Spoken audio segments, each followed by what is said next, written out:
Paying for an inspection before a buyer orders one can sound like paying twice for the same information, but that is the wrong question. The real question is this: would learning about the home's condition now materially improve your selling plan? A pre listing inspection is optional.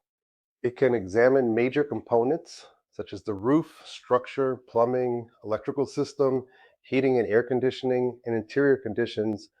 It can help you find issues before a buyer is under contract, but it does not guarantee a smoother closing, and it does not prevent the buyer from conducting a separate inspection. So when might it make sense? First, consider the home itself.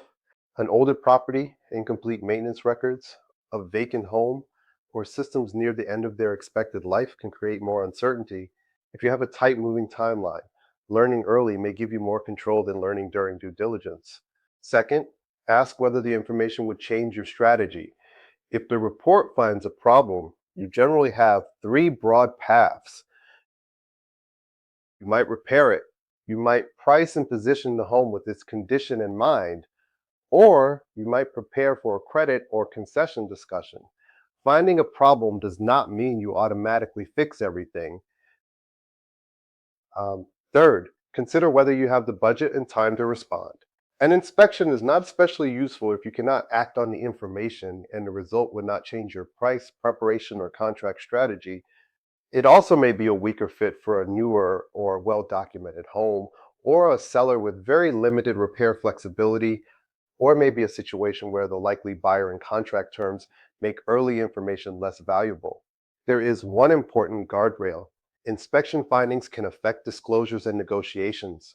That depends on the property, transaction, and current Georgia forms, so this is where your agent and appropriate legal guidance matter. Before ordering anything, ask 5 questions. What surprise are we trying to avoid? What will it cost to learn now? Can the timeline absorb a repair? How is the likely buyer pool going to react? And will the information actually change our price, preparation, or terms? A pre-listing inspection is not automatically smart, and it is not automatically wasted money. It is a strategy tool. Use it when the information is likely to improve the plan. If you are preparing to sell in Metro Atlanta, request a pre-listing strategy session before you start ordering inspections or making repairs. Let's decide which information is actually worth paying for. If you found this helpful, please hit the like button and subscribe for more practical Atlanta real estate advice every week. Thanks for watching, and I'll see you in the next one.